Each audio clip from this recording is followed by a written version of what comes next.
돌밭과 같은 마음. 1. 말씀을 들을 때 은혜 받았다 고 기뻐했지만 며칠 지나면 그 은혜는 사라지고 마음에 남는 건 갈등과 시험뿐이었던 적 있으신가요? 열심히 신앙생활을 해보려고 해도 변화는 없고 오히려 상처만 깊어지는 것 같고요. 왜 그럴까요?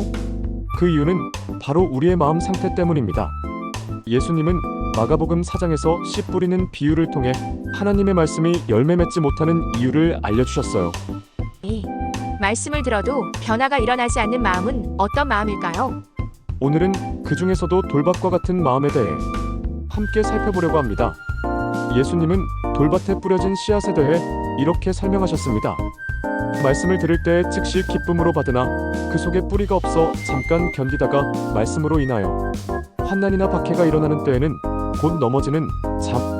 우리는 어떻게 해야 돌밭 같은 마음을 바꾸고 말씀의 열매를 맺는 삶을 살 수 있을까요? 3. 예수님은 우리의 마음밭이 어떤 상태인지 알고 계십니다. 문제를 해결하실 수 있는 유일한 분이십니다. 오늘 말씀을 통해 예수님께서 우리 마음속 돌들을 어떻게 치유하시고 회복시키시는지 함께 알아봅시다. 4. 돌밭은 세 가지 특징이 있습니다. 첫째, 즉시 기쁨으로 받지만 뿌리가 없음. 말씀을 들을 때 감동을 받고 눈물 흘리며 결단하지만 그 결단이 오래가지 못합니다. 왜냐하면 뿌리가 없기 때문입니다. 신앙은 감정이 아니라 인격과 삶의 중심에서 우러나는 결단이어야 합니다. 그런데 돌밭은 뿌리를 내릴 수 없어요. 결국 말씀이 자라지 못합니다. 둘째, 겉보기엔 멀쩡하지만 속엔 돌이 가득. 돌밭은 겉으론 흙이 있지만 그 밑에는 딱딱한 돌이 숨겨져 있습니다. 이 돌은 무엇일까요?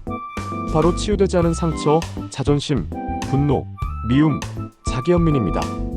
겉으론 괜찮은 것 같아도 말씀이 깊이 뿌리내릴 수 없도록 막고 있는 것입니다. 셋째, 해가 돋으면 시든.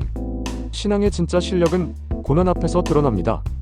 고난은 영적으로 보면 햇빛이에요.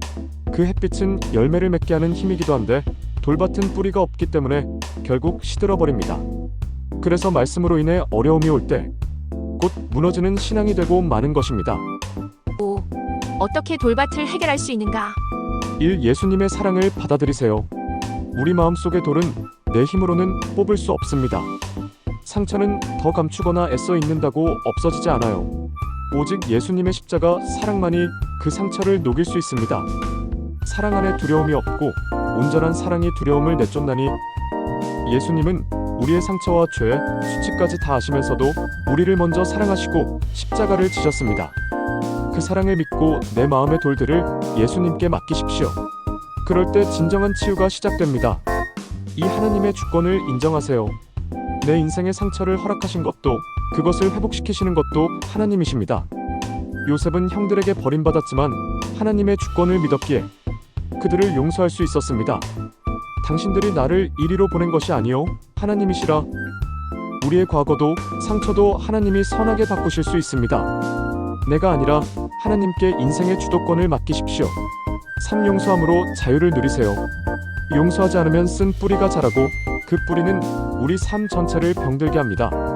용서는 내가 살기 위해 하는 것입니다. 감정이 따라오지 않아도 괜찮습니다.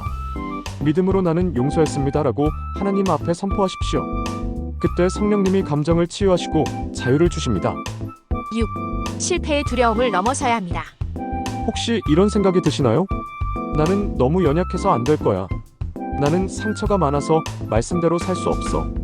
그렇지 않습니다. 예수님은 그런 우리를 위해 십자가를 지셨습니다. 우리의 돌밭 같은 마음을 기경하여 옥토로 바꾸시려는 분이 바로 예수님입니다. 은혜를 받아도 열매가 없던 이유, 결단은 해도 늘 무너졌던 이유, 그 깊은 원인을 해결받을 때 비로소 열매 맺는 신앙으로 나아갈 수 있습니다. 7. 변화하려면 결단해보세요. 지금 예수님께 나아가십시오. 여러분의 마음속 돌들, 상처들, 억울함들, 그 모든 것들을 예수님께 내어드리십시오.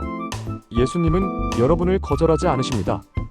오히려 그 상처 가운데 찾아오셔서 치유하시고 회복시키시고 열매 맺게 하십니다. 오늘 여러분의 마음밭을 예수님께 맡기시겠습니까? 말씀을 듣고도 늘 넘어졌던 삶에서 벗어나 말씀의 뿌리가 내리고 풍성한 열매 맺는 인생으로 바뀌기를 원하시나요? 그렇다면 지금 이 순간 예수님의 사랑을 믿고 고백해 보십시오. 예수님, 저의 마음속 돌들을 치유해 주세요. 당신의 사랑으로 나를 덮어 주세요. 이제는 흔들리지 않는 믿음, 열매 맺는 신앙으로 살게 해 주세요. 여러분, 신앙은 뿌리에서 시작됩니다. 감정적인 반응이 아니라 깊은 뿌리로부터 자라는 믿음이 진짜입니다. 예수님의 사랑으로, 하나님의 주권으로, 용서의 결단으로 돌밭을 옥토로 바꾸십시오.